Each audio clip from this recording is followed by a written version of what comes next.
कहते हैं कि जो समाज अपने इतिहास को जानता है वो भविष्य की संभावनाओं को दिशा देने का सामर्थ्य भी रखता है। आज हम उत्तराखंड के श्रीनगर में स्थित उसी ऐतिहासिक स्थल पर मौजूद है जो न सिर्फ अपनी सांस्कृतिक समृद्धि को संजोए हुआ है बल्कि ऐतिहासिक रूप से भी काफ़ी महत्वपूर्ण है। नमस्कार, मैं दीपक और आज हम आपको लेके आए हैं उत्तराखंड के एक ऐसे ही ऐतिहासिक स्थान देवलगढ़ में।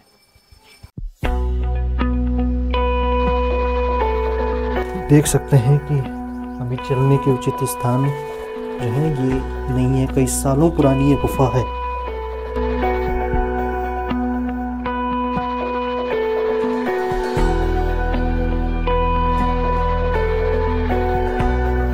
देवलगढ़ का जो संबंध रहा है नाथ संप्रदाय से बहुत गहरा रहा है। जी, अजय पाल जो राजा हुए हैं वो नाथ संप्रदाय के 52 सिद्धों में से एक सिद्ध माने जाते हैं। वो नाथ संप्रदाय के अनुयायी रहे हैं। ये उन नाथ संप्रदाय के उन सिद्धों के समाधि स्थल आपको दिखाई देंगे जो यहाँ पर ऐतिहासिक कहानी कहते हैं। सन 1512 में जब पंवार वंश का वर्चस्व बढ़ रहा था उस समय के सबसे प्रतापी राजा अजय पाल द्वारा इस 52 गणों को जीतने के बाद देवलगढ़ को भी जीता गया और 1512 में यहाँ पर अपनी राजधानी को स्थानांतरित किया गया।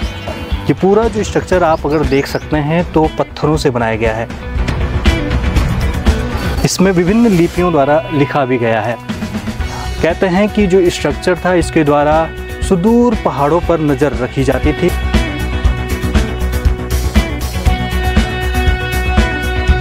ये वही ऐतिहासिक गुफा है जिसका इस्तेमाल कभी राजा महाराजा और रानियां किया करती थी। ये रास्ता बेहद कठिन है। देवलगढ़ से सटा हुआ ये इलाका है।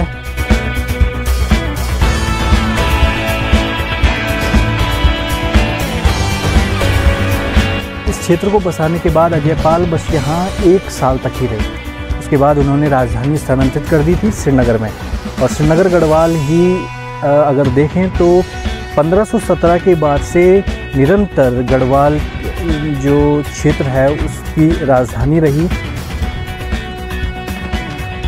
तो हाँ, यहाँ पर मौजूद है। मैं कहूँगा कैमरा पर्सन से फटाफट आए। अरे अब कहाँ जाऊँ मैं?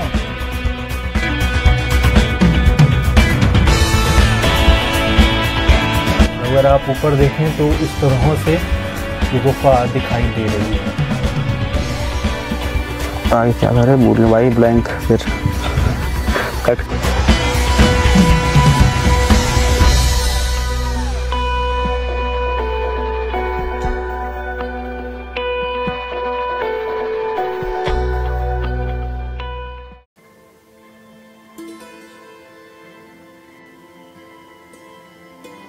देवलगढ़ उत्तराखंड की गोद में बसा एक ऐसा स्थान जहां सिर्फ पत्थर नहीं बोलते बल्कि हर मोड़, हर दीवार, हर गली इतिहास की एक कहानी कहती है। यह ऐतिहासिक नगरी स्थित है श्रीनगर से लगभग 19 किलोमीटर की दूरी पर। पौड़ी गढ़वाल जिले के हिमालय की तलहटी में बसे सुरम्य वनों और पहाड़ियों से घिरा हुआ यह गांव आज भी अपने प्राचीन वैभव की याद दिलाता है।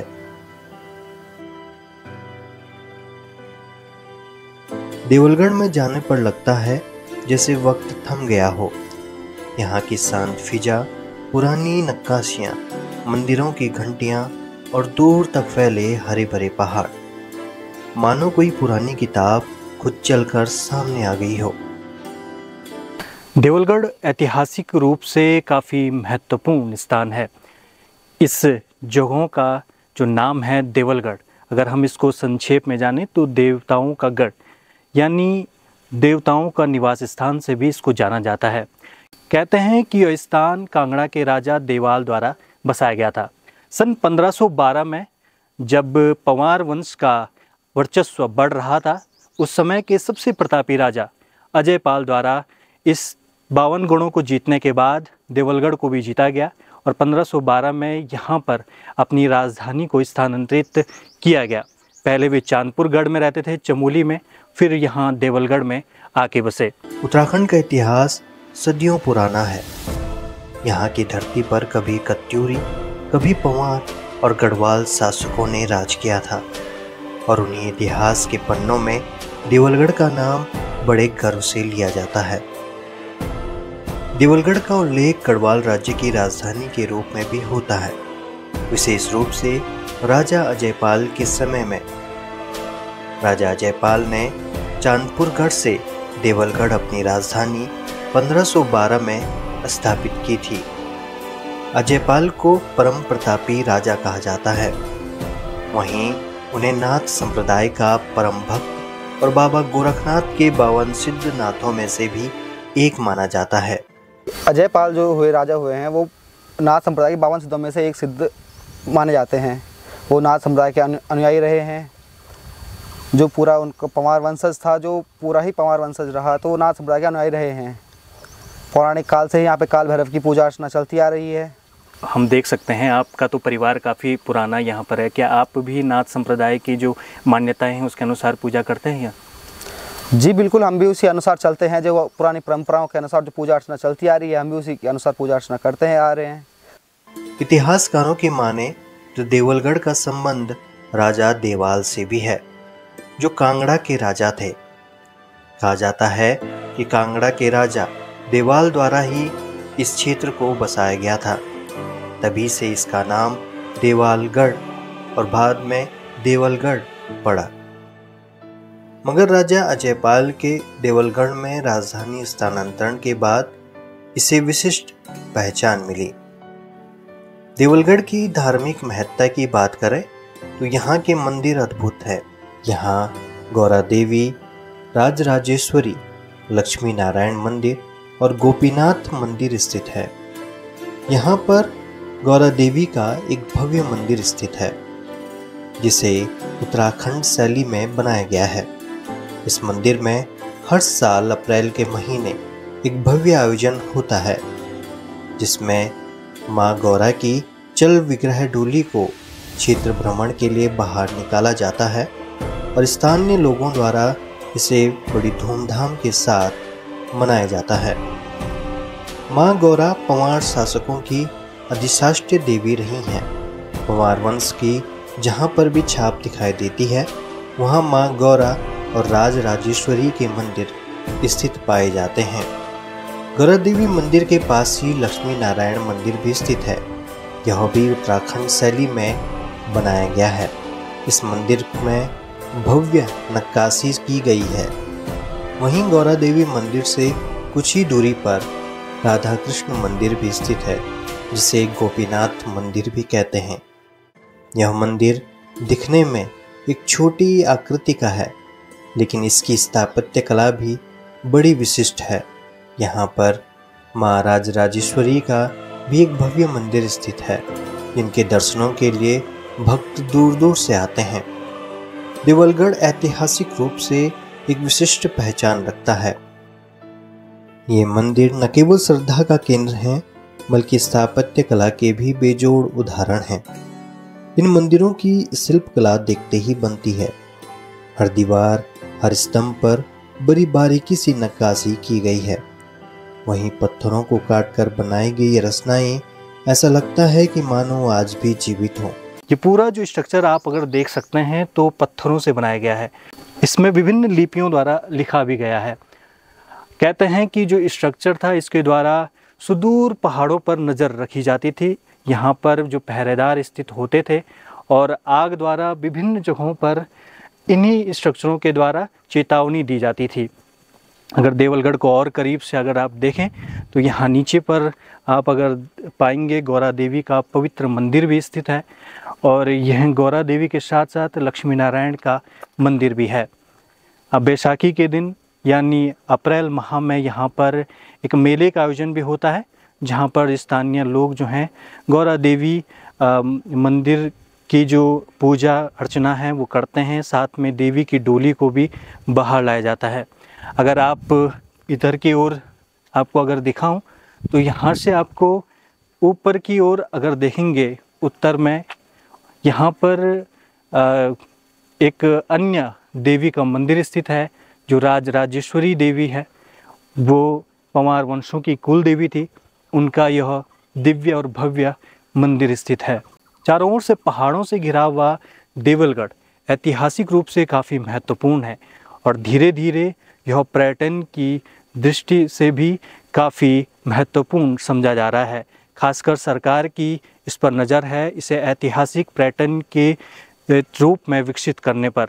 और इसी कड़ी में हम आपको यहाँ स्थित उन गुफाओं की ओर भी ले चलेंगे, उन सुरंगों की ओर भी ले चलेंगे जिनसे होकर कभी राजा, महाराजा और रानियाँ अलकनंदा नदी और या फिर दुश्मन सेना जब आक्रमण करती थी तो उन गुफाओं और सुरंगों का इस्तेमाल किया जाता था। इसके अलावा देवलगढ़ में एक रोचक स्थान भी है। जब आप नीचे उतरते हैं तो यहाँ देवलगढ़ में एक प्राचीन सुरंग है। ये सुरंग मुख्य सड़क मार्ग से नीचे है और इसे चट्टानों को काटकर बनाया गया है। कहा जाता है कि इस सुरंग का इस्तेमाल पुराने समय में आपात स्थितियों में किया जाता था। किसी समय यहाँ के राजाओं और साधुओं के लिए ये सुरक्षित रास्ता हुआ करता था। ये सुरंग आज भी रहस्य और रोमांच से भरी हुई है। तो दोस्तों, आप देख सकते हैं ये वही ऐतिहासिक गुफा है जिसका इस्तेमाल कभी राजा, महाराजा और रानियां किया करती थी। इस गुफा से अलकनंदा नदी की ओर वे जाते थे और दुश्मन सेना जब युद्ध काल में दुश्मन सेना से बचने के लिए भी इन गुफाओं का इस्तेमाल किया जा सकता है। आप अगर देखेंगे यहाँ पर ये नई नई जंजीरें लगी हैं क्योंकि इसे अब ऐतिहासिक पर्यटन के हिसाब से तैयार किया जा रहा है। आप देख सकते हैं कि ये गुफा बड़ी गहराई तक जा रही है और यहाँ पर ये सुरक्षा के उपकरण भी लगाए गए हैं। आने वाले समय में इसे एक ऐतिहासिक पर्यटन के लिए तैयार किया जा रहा है, जिसके लिए ये सुरक्षा उपकरण, जंजीरें लगाई गई हैं ताकि इन्हें पकड़कर लोग नीचे जा सकें। आप देख सकते हैं काफ़ी गहराई तक ये गुफा जा रही है और मुझे भी संभल कर यहाँ जाना होगा क्योंकि देख सकते हैं कि अभी चलने के उचित स्थान जो है ये नहीं है। कई सालों पुरानी ये गुफा है और इतनी गहराई तक इसे खोदना ये भी अपने आप में कारीगरी की एक मिसाल है और जो है ये इसे और भी ऐतिहासिक बनाता है।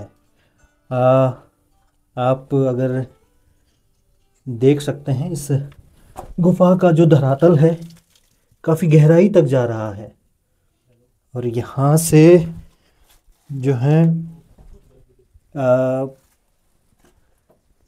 देख सकते हैं इसका निचला सबसे कोने पर हम पहुँच चुके हैं और आप अगर ऊपर की तरफ देखेंगे इस तरह से ये गुफा दिखाई दे रही है। पुराने लोग जो हैं इसका इस्तेमाल करते थे नदियों की ओर जाने के लिए, पानी लाने के लिए, क्योंकि देवलगढ़ अगर देखें तो ऊंचाई पर है, 1500 मीटर की ऊंचाई पर। तो यहाँ पर जो तमाम सुविधाएं हैं उनको भी तैयार करने में काफ़ी मशक्क़त करनी पड़ सकती है। अभी मैं इसके अंत तक पहुँच चुका हूँ और अभी जो है आप देख सकते हैं इसका शायद ये अंत है।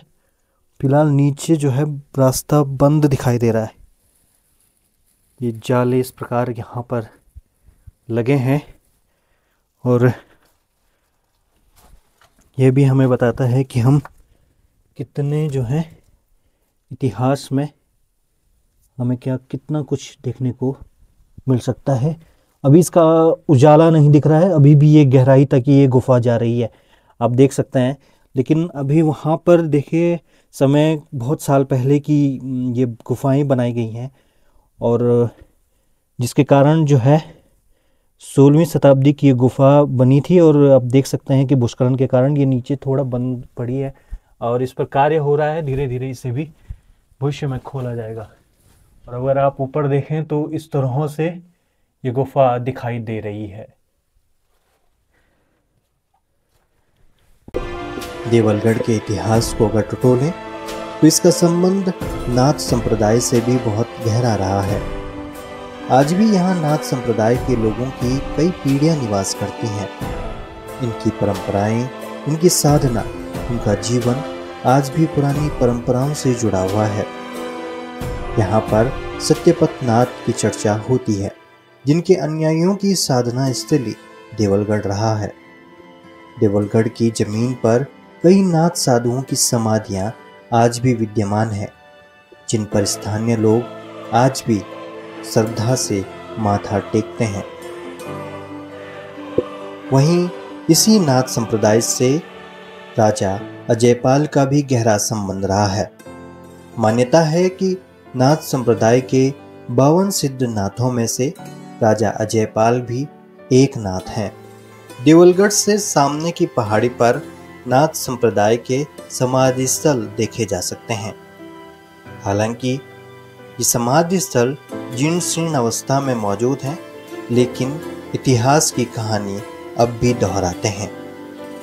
क्योंकि राजा जयपाल का संबंध नाथ संप्रदाय से भी था और नाथ संप्रदाय में उन्हें 52 सिद्ध नाथों में से एक नाथ माना जाता है, तो यहाँ पर उसी संप्रदाय से जुड़े तमाम सिद्धों के समाधि स्थल मौजूद हैं। जहाँ पर मैं खड़ा हूँ तो आप देख सकते हैं कि ये उन नाथ संप्रदाय के उन सिद्धों के समाधि स्थल आपको दिखाई देंगे जो यहाँ पर ऐतिहासिक कहानी कहते हैं। नाथ संप्रदाय की अगर बात करें तो बाबा गोरखनाथ से आप इसे समझ सकते हैं, और हाल ही में अगर देखें तो योगी आदित्यनाथ का भी संबंध उन्हीं नाथ संप्रदाय से है। देवलगढ़ का जो संबंध रहा है नाथ संप्रदाय से बहुत गहरा रहा है। उसका कारण ये था, एक तो अजयपाल खुद 52 सिद्ध नाथों में से एक नाथ थे। उनके जो चित्र हैं वो आज भी आप देवलगढ़ के मंदिर में मौजूद हैं, वो देख सकते हैं। साथ में अगर आप देखें तो यहाँ पर नाथ संप्रदाय के जो वंशज थे वे भी वक्त के साथ यहाँ पर बसे हैं, और उनके जो वंशज हैं अभी भी उसी परंपरा को बनाए हुए हैं। नाथ संप्रदाय से जुड़े अगर इन समाधि स्थलों को अगर आप देखें तो इनका स्ट्रक्चर जो है बहुत पुराना नज़र आता है, और इसमें तमाम जो है नक्काशियाँ भी की गई है। साथ में यह भी समझ आता है कि इनका संबंध भगवान शिव से भी रहा होगा, क्योंकि यहाँ पर जो है शिवलिंग की एक आकृति मिली है, लेकिन इसमें देखिए यह भी जीर्ण शीर्ण अवस्था में मौजूद है। साथ में अगर आप और इधर आते चले जाएं मेरी ओर तो आप देख सकते हैं कि यहाँ पर तकरीबन 9 समाधियाँ मौजूद हैं। कुछ जर्जर हालत में हैं, कुछ जो हैं ठीक अवस्था में है, लेकिन अभी भी जो है इनको उतना अच्छी तरह व्यवस्थित रूप से ये लग नहीं रही हैं। सरकार को ये चाहिए कि अगर इतिहास के पन्नों को अगर और स्वर्णिम रूप से हमारी आने वाली पीढ़ियों को दिखाना है तो इन तमाम स्ट्रक्चर को और खूबसूरत और सुंदर और साथ में इसकी देखरेख की आवश्यकता बेहद ज़रूरी हो जाती है। इसी पहाड़ी के नीचे एक भैरव गुफा भी है। यह गुफा पहाड़ को काट कर बनाई गई है।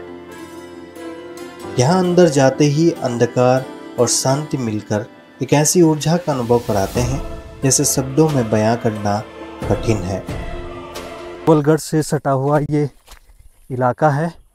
अगर आप देवलगढ़ की ओर आएँ तो ज़रूर यहाँ भी देखें, क्योंकि ये हमारे इतिहास में बहुत महत्वपूर्ण मायने रखता है। और ये रास्ता जो है अभी थोड़ा ख़राब है। ये गुफा है जो बेहद खूबसूरती से इसे बनाया गया है। यहाँ पर फ़िलहाल कुछ दिखाई नहीं दे रहा है, अंदर शायद कुछ ना हो। एक गुफा लग रही है जिसमें लोग रहते होंगे। स्ट्रक्चर देख सकते हैं आप। यहाँ पर गणेश जी की एक आकृति बनी है और एक छोटा सा एक दरवाज़ा है, लेकिन अंदर अगर आप देखेंगे तो ये काफ़ी ऊंचा है। अंदर से बाहर से देखने में ऐसा लग रहा है कि एक छोटा सी जगह है, लेकिन अंदर ये काफ़ी ऊंचा लग रहा है। अगर मैं खोलने की कोशिश करूं तो ये बंद है। ये गुफा एक साधना स्थल रही है, लेकिन अब यह खाली है। देवलगढ़ सिर्फ एक गांव नहीं है, यह एक जीता जागता इतिहास है। एक ऐसी भूमि जहां धर्म, संस्कृति, रहस्य और भक्ति एक साथ बहते हैं। यहाँ आकर जो महसूस होता है वो न केवल आंखों से देखा जाता है, बल्कि आत्मा तक उतर जाता है। और जब सूरज की आखिरी किरणें इन मंदिरों की छतों पर पड़ती हैं तो ऐसा लगता है मानो कोई पुराना इतिहास आज भी यहाँ जीवंत खड़ा हो।